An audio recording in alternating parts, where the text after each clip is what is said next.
Welcome to నా Bapatla Nani kitchen. Steam vegetables ఎలా తయారు చేసుకోవాలి, ఏమేం పదార్థాలు కావాలి చూపిస్తున్నానండి. ఇప్పుడు మనకు కావాల్సిన పదార్థాలు: బీన్స్, క్యారెట్, కాలీఫ్లవర్, క్యాప్సికము, మొక్కజొన్న గింజలు. ఈ ఈ 4 పదార్థాలకి తర్వాత మనకు కావాల్సినది ఇంకొక ఐటెం చెప్తున్నాను. పన్నీరు, బఠానీ అవసరం అండి, పెప్పరు, ఆర్గానో, ఇవన్నీ మనకి అవసరం అండి. ఇప్పుడు స్టీమ్ చేసే విధానం చూపిస్తున్నాను. స్టీమ్ ఒక బౌల్లో మనకి స్టీమ్కు సరిపడంత ఒక 2 గ్లాసులు నీళ్లు పోసుకున్నానండి. తర్వాత ఒక హోల్స్ ఉన్న జల్లెడని దానిపైన పెట్టానండి. ఆ హోల్స్ ఉన్న జల్లెడలో నీళ్లు కూడా తగలకూడదు, కింద వరకు నీళ్లు ఉండాలి, పైన ఆవిరితోటే ఉడకాలండి. ఇవన్నీ మనం ఇప్పుడు చూపించిన ముక్కలన్నీ మీకు బౌల్లో వేసేసానండి. ఆ బౌల్ పైన మనం స్టవ్ ఆన్ చేసాము, దానిపైన ఒక మూత పెట్టాం. మూత పెట్టిన తర్వాత ఇప్పుడు ఆ మూత ఆవిరితోటి టైట్గా మూతని బిగించామన్నమాట. బిగించిన తర్వాత ఒక 20 నిమిషాల తర్వాత మనం మూత తీసి చూడాలండి. మూత తీసి చూసినప్పుడు అవి ఆవిరితోటి బాగా ఉడికిపోయినాయి. అక్కడ కింద నీళ్ళు ఉన్నాయండి. ఆ నీటిని పప్పులో వేసుకోవచ్చు, మనం రసం పెట్టుకోవచ్చు. ఆ నీటిని మనకి అవసరం అవుతుంది. ఆ నీరు వంచేసాం కాబట్టి ఆ తర్వాత అదే పాత్రలో కావలసినంత ఒక స్పూన్ నెయ్యి వేసుకున్నామండి. ఆ నెయ్యి వేసుకున్నాము. ఇష్టం లేని వాళ్ళు ఆయిల్ వేసుకోవచ్చు. అప్పుడు మనం ఆ నెయ్యి వేడెక్కిన తర్వాత మనము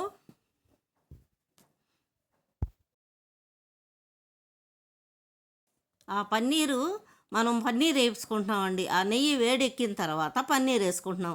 నెయ్యి ఇష్టం లేని వాళ్ళు నూనె వేసుకోవచ్చండి. మీ మీ ఇష్ట ప్రకారం అది ఏ ఆయిల్ వేసుకున్నా కానీ మీకు ఆయిల్ మీరు వాడుకోవచ్చు. అప్పుడు ఇది ఎర్రగా ఏగే వరకు మనం వేయించుకోవాలి. అది బ్రౌన్ కలర్లోకి, ఆ పన్నీర్ అనేది బ్రౌన్ కలర్లోకి రావాలండి. అప్పుడు పచ్చిదంతా ఆ పన్నీర్ అంతా గట్టిగా అవుతుంది. ఆ పన్నీర్ని మీకు చూపిస్తున్నాను. ఆ పన్నీర్ని మళ్ళీ బౌల్లో తీసుకుంటున్నాను. ఆ బౌల్లో తీసుకున్న తర్వాత దాంట్లో మళ్ళా ఆయిల్, నెయ్యి ఉంటుంది కాబట్టి ఆ నెయ్యిలోనే ఉల్లిపాయలు వేసానండి. ఆ ఉల్లిపాయలు వేగుతూ ఉన్నప్పుడు మనకు కావాల్సినంత నూనె కావాలంటే వేసుకోవచ్చు, నెయ్యి కావాలంటే వేసుకోవచ్చు. అది బ్రౌన్ కలర్లో వచ్చేటప్పుడు కరివేపాకు వేసుకున్నానండి. ఆ కరివేపాకు, ఉల్లిపాయలు 2 వేగుతూ ఉంటున్నాయి. ఆ వేయించిన వాటిని బాగా మనం ఆ తర్వాత క్యాప్సికమ్ వేసుకోవాలి. ఎందుకంటే నేను క్యాప్సికము స్టీమ్లో ఇవ్వలేదు. ఎందుకు ఇవ్వలేదంటే అవి చాలా మెత్తగా అయిపోతాయి, అవి తినడానికి కూడా టేస్ట్ ఉండదు. అందుకని దీంట్లో ఫ్రై చేసుకుంటున్నాం అనమాట మనం క్యాప్సికమ్ని.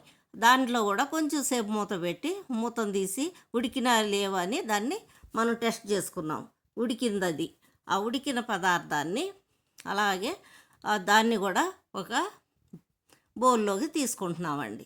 ఆ బౌల్లోకి ఆ ఉడికిన పదార్థాన్ని ఇప్పుడు మనం స్టీమ్ చేసిన పదార్థాలన్నీ ఆ పాత్రలో వేసుకొని మరలా దాన్ని వేపుతూ ఉన్నాం. ఆ వేపిన తర్వాత మనకెంత ఉప్పు తినగలిగితే అంత ఉప్పు మనం సాల్ట్ వేసుకుంటున్నాను. ఆ సాల్ట్ వేసిన తర్వాత మిరియాల పొడి వేస్తున్నాను. మనకి కారం ఎంత అవసరమో అంతే కారం వేసుకోవాలండి. మిరియాల పొడి ఆ పౌడర్ని కూడా వేసాను. అది కూడా కారంగానే ఉంటుంది. తర్వాత కూడా ఆర్గానిక్ అవసరమైతే వేసుకోవాలి. తినాలని ఇష్టపడేవాళ్ళు ఆర్గానిక్ పౌడర్ కూడా వేసుకోవచ్చండి. అలా వేసుకున్న తర్వాత ఆ 3 వేసాము. సాల్ట్ వేసాము, పెప్పర్ పౌడర్ వేసాము, ఆర్గానిక్ వేసాము. ఈ మూడింటిని కలిపేటట్టు వేపుతూ ఉంటున్నాను చూడండి. అలా మనం పదార్థాలన్నింటినీ ఆ కాయగూరలన్నింటినీ వేపానండి. వేపిన తర్వాత మరలా కొంచెం సేపు ఒక 10 నిమిషాలు చక్కగా మూత పెట్టి ఆ మూతను తీసిన తర్వాత మనం వేపిన పన్నీర్ను కూడా దాంట్లో వేసానండి. ఆ తర్వాత చాట్ మసాలా కూడా దాంట్లో వేసానండి. వేసిన తర్వాత మనం అన్నీ తిప్పుతూ వేయించుకుంటూ ఉండాలి. ఆ చాట్ మసాలా కూడా దీంట్లో కలిసిపోయింది. ఇప్పుడు బౌల్లోకి నేను తీసుకుంటున్నానండి.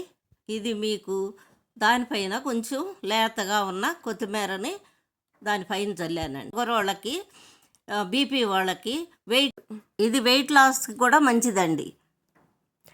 Thank you.